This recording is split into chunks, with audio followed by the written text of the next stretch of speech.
Hello and namaskar. Welcome to all on Educo Gravity Study Channel. I hope you all doing well, friends and students. आज का हमारा topic है governor general. उनके tenure में जो भी सिग्निफिकेंट इवेंट्स हुए थे उसे हम यहाँ डिटेल में कवर अप करने वाले हैं। तो जो आज के गवर्नर जनरल हैं वो हैं सर जॉर्ज बार्लो। 1805 से लेके 1807 में तक वो इंडिया में governor general of Bengal as a काम किया उन्होंने। तो उनके टाइम में क्या इंपॉर्टेंट इवेंट हुए थे उसे हम इसमें कवर अप करने वाले हैं। तो देखिए जो ये सर जॉर्ज बार्लो हैं ये किसके बाद अपॉइंट हुए थे? ये 5th governor general of Bengal थे। ये अपॉइंट हुए थे लॉर्ड वेलेस्ले के बाद। ठीक, तो ये इंपॉर्टेंट पॉइंट हो गया। चलिए इनकी थोड़ी सी ब्रीफली हम अर्ली लाइफ और करियर को देख लेते हैं। ये जो है इंग्लैंड से थे। इनका बर्थ टाइम है 20 जनवरी 1763 में इनका जन्म हुआ था बाथ इंग्लैंड में। और फिर उसके बाद इन्होंने east India company service join करी अपनी एजुकेशन पूरी करने के बाद। 1778 में ये इंडिया अराइव हुए। इंडिया में इनका आगमन हुआ ईस्ट इंडिया कंपनी में सर्विस पर्सन के पोजीशन पे। देन उसके बाद ये बहुत माहिर थे स्ट्रैटेजी अपने पॉलिसीज को लेके। तो छोटे रैंक से लेके ये बहुत जल्दी ओवर द टाइम बहुत बड़े बड़े एडमिनिस्ट्रेटिव पोजीशन में इनका अपॉइंटमेंट हुआ। उस पोजीशन को इन्होंने संभाला ईस्ट इंडिया कंपनी में, बंगाल में और मद्रास में। और फिर उसके बाद ये governor general of Bengal appoint हुए 1805 से लेके 1807 में। ये इनका पिक्चर है, कुछ इस तरह से ये दिखते थे। ये पहले का ईस्ट इंडिया कंपनी में जो भी काम करते थे ये उनका ड्रेस कोड होता था कुछ इस तरह से। चलिए अब हम बात करते हैं क्या इंपॉर्टेंट इंसिडेंट हुआ था सर जॉर्ज बार्लो के टाइम में। तो जो सबसे इंपॉर्टेंट है इसे वेलोर म्यूटनी, जिसे वेलोर विद्रोह भी कहा जाता है। और यही जो ये आपका म्यूटनी था, ये विद्रोह था, ये किस चीज का जन्मदाता था? इंडिपेंडेंस जो हम लड़ाई हुई थी 1857 की, वो यहीं से इंस्पायर्ड था। तो ये एक तरह का बीज था। ठीक, चलिए अब इसको हम डिटेल में पढ़ते हैं। वेलोर म्यूटनी कब, कहाँ, कैसे, क्या इसके कॉस्ट थे, क्या इसका कॉन्सिक्वेंस हुआ, इस चीज को बारे में, इस चीज के बारे में देखिए। वेलोर म्यूटनी जो है, देखिए वेलोर जो है आपका, ये एक मद्रास राज्य जो अब की तमिलनाडु राज्य है, वहां का एक शहर है वेलोर। वहां पे हुआ था 10 जुलाई 1806 में। ठीक, ये ईस्ट इंडिया कंपनी के खिलाफ जो भी हमारे इंडियन सिपाही थे उनके द्वारा किया गया एक विद्रोह था और पहला विद्रोह भी था जो 1857 के स्वतंत्रता संग्राम से भी आधी सदी से पहले मतलब हुआ था, 50 साल पहले हुआ था। ठीक, दक्षिण भारत शहर के वेलोर में यह विद्रोह हुआ, जिसके दौरान विद्रोहियों ने वेलोर किले पर कब्जा कर लिया। और कहा जाता है कि मोर देन 200 ब्रिटिश जो पर्सनल्स थे उनकी हत्या हुई थी। और जो हमारे जो लोग थे, जिसमें अगर टोटल कहा जाए तो 600 से ज़्यादा लोग इसमें मारे गए थे। और हमारे जो भारतीय थे, जो सिपाही थे जिन्होंने विद्रोह किया था, 100 से ज़्यादा लोगों को सजाए मौत सुनाई गई थी। ठीक, और कितनों का कोर्ट मार्शल कर दिया गया था। ठीक, हम मेजर अपराइजिंग था जो कि इंस्पायर्ड करता है आपको इंडियन रिबेलियन ऑफ 1857 को। देखिए स्पॉय किसे कहा जाता था? सिपाही हिंदी में, जो सोल्जर्स थे जो ब्रिटिश ईस्ट इंडिया कंपनी द्वारा एम्प्लॉय किए जाते थे। ठीक, तो उन्हें स्पॉय कहा जाता था। ये कुछ एक पिक्चर है वेलोर म्यूटनी का। इसका रीजन क्या था, कॉज क्या था म्यूटनी होने का? पहला था डिसकंटेंट विथ न्यू रेगुलेशन। जो ईस्ट इंडिया कंपनी ने कुछ ऐसे रेगुलेशंस लाई थी जो हमारे सिपाहियों को मेंटली हर्ट किया था और इकोनॉमिकली उन्हें वीक किया था। ये कुछ पॉइंट्स हैं कॉज के। ठीक, तो discontent with new regulation, political ambition था मैसूर प्रिंसेस का, वो था। इकोनॉमिक हार्डशिप हमारे सिपाहियों की हो गई थी ये। और जो ब्रिटिश ईस्ट इंडिया कंपनी के लोगों का लोकल कस्टम्स में इंटरफेरेंस ज़्यादा बढ़ गया था। तो ये भी कहीं ना कहीं एक आपको कॉज करता है विद्रोह प्रकट करने का। ठीक, तो इसको हम डिटेल में पढ़ते हैं। तो देखिए cause discontinue with new regulation, ये कहा जाता है कि 1806 में ब्रिटेन जो ईस्ट इंडिया कंपनी है कुछ ऐसे सिपाही ड्रेस कोड में बदलाव की, जिसकी वजह से ये रिसेंटमेंट हुआ। जैसे कि हिंदुओं को उनके माथे पर तिलक लगाने नहीं दिया गया, उसके लिए मना कर दिया गया। ठीक, जो भी धार्मिक वस्त्र पहनने से मना कर दिया गया। मुस्लिम जो होते थे उनको कहा गया कि वो अपने दाढ़ी और मूंछों की ट्रिमिंग करना अनिवार्य कर दिया। जो पगड़ी पहनते थे उनको ये कहे कि ये हैट होता है जो कि क्रिश्चियन इंस्पायर्ड होगा। तो ये एक तरह से कन्वर्जन का भी इन्होंने यहाँ से एक प्रोसेस स्टार्ट कर दिया। तो यही सारी चीजें आगे जाके एक रिसेंटमेंट का पूरी तरह से आपका कह सकते हैं कि कंडीशन बना, जिसकी वजह से ये विद्रोह हुआ। ठीक, कहा कि एक टोपी इन्होंने बनाई जो कि इंस्पायर्ड था यूरोप में, जैसे ईसाई धर्म में परिवर्तित भारतीयों को पहनना था। ठीक, ये उस टाइप का कुछ टर्बन हैट हुआ करता था, और जो ट्रेडिशनल टर्बन और हैट थे वो अलाउ नहीं किए गए थे। तो ये दोनों ही जितने भी आपके अलग अलग समुदाय से जो लोग थे सिपाही के रूप में काम कर रहे थे, उन सब के संवेदनशीलताओं को ये आहत किया, और जिसकी वजह से ये आपका विद्रोह हुआ।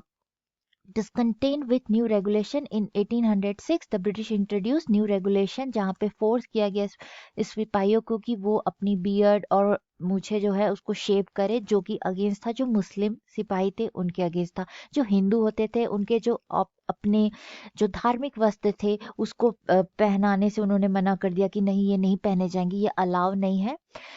और जो यूरोपियन स्टाइल में यूनिफॉर्म दिया गया, हाँ, और ट्रेडिशनल जो टोपी थी, टर्बन्स थे, पगड़ी हुआ करती थी, वो डिसअलाउ कर दिया गया कि नहीं, ये यहाँ पे अलाउ नहीं होगा।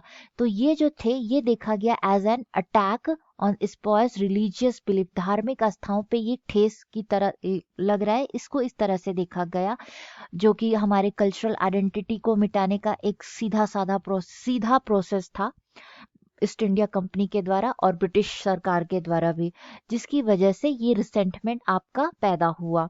दूसरा था political ambition of the Mysore princess. देखिए, जो after the fourth Mysore war, जो आखिरी का जो चौथा मैसूर वॉर था, जिसमें मैसूर के राजा की हार हुई, टीपू सुल्तान की, और उनकी मृत्यु हुई इस वॉर में, तो उनके जो प्रिंसेस थे, उनका जो उनके बेटे थे, तो उनको वेलोर फोर्ट में एक एक फोर्ट में ही उनको परमिशन दिया गया कि अब ये यहीं रहेंगे। ठीक, और अपने फैमिली के साथ। ठीक, तो ये जो थे आपके रूलर्स जो थे मैसूर के, जो डिफीट हो गया था इनका वॉर में, Anglo Mysore war, fourth Anglo Mysore war में, तो ये प्रिंस जो थे ये देख रहे थे कि इनको तो अब एक लिमिटेड एरिया में ही इनको शिफ्टिंग कर दी गई, अब इसकी जगह से ये कुछ अपना खुद का नहीं कर सकते थे। सो इसकी वजह से ये भी अनहैप्पी थे, खुश नहीं थे। इनको लगा कि एक तरह का जेल है, तो इन्होंने देखा कि ये म्यूटनी जो अपराइजिंग है ये इनके लिए एक चांस बन के आया है, एक अपॉर्चुनिटी बन के आया है कि जो इनका पावर लॉस्ट हो गया था उसे रिगेन करे। तो इन्होंने भी कहीं ना कहीं इसमें भागीदारी ली थी। फिर इकोनॉमिक हार्डशिप था। देखिए, जो सिपाही थे उनको प्रॉपर तरीके से उनकी सैलरी नहीं दी जाती थी। ठीक, और जो यूरोपियन सिपाही थे उन डिस्क्रिमिनेशन होता था। जो यूरोपियन थे उनको टाइम पे दे दिया जाता था, उनको अलग से प्रॉफिट्स ये सब दिए जाते थे, लेकिन जो भारतीय थे उनसे डिस्क्रिमिनेशन होता था, उनसे भेदभाव किया जाता था। तो ये भी एक तरीका है आपके विद्रोह का होने का। अब इसकी वजह से जो लिविंग कॉस्ट हो गया था सिपाहियों की, वो काफ़ी हार्डशिप हो गई थी, वो नहीं कर पाते थे अपने प्रॉपर तरीके से अपने इकोनॉमिक एंड्योरिंग को। ठीक, जिसकी वजह से economic depression that is fuel the flame of rebellion, जिसकी वजह से सिपाही लोगों को गुस्सा आया और इस विद्रोह का एक और कारण बना। फिर बात करेंगे ब्रिटिश इंटरफेरेंसेस लोकल कस्टम। अब जो भी हमारे अपने अलग अलग समुदाय के कस्टम से, उसमें वो इंटरफेरेंस करने लगे कि नहीं, ये चीज तुम ऐसे कैसे कर सकते हो, हम जो बताएंगे वो करो। तो ये देखा गया कि जो लोकल कस्टम है, ट्रेडिशन है, उसमें क्या इंटरफेयर करने लगे। तो ये भी एक वो हो गया कि ये कैसे कर सकते हैं। हाँ, ठीक, और ये आपको दिखाता है कि ये इतना भेदभाव कर रहे हैं, ये कहीं ना कहीं हमारी धर्म पे अटैक हो रहा है। तो जिसकी वजह से ये भी एक रीजन था विद्रोह का।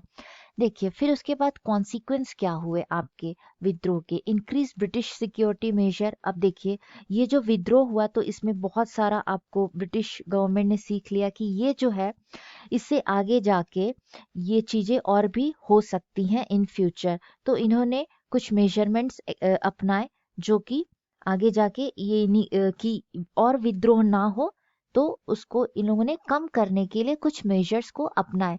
देखिए कोर्स क्या था म्यूटनी का, देखिए 10 जुलाई 1806 को ये वेलोर म्यूटनी हुआ था, जिसमें उन्होंने जो लोग थे, सिपाही लोग थे, वो क्या किए, जो फोर्ट था वेलोर का उसको अपने कब्जे में ले लिया और बहुत सारे ब्रिटिश ऑफिसर्स की जिसमें हत्या हुई, ठीक।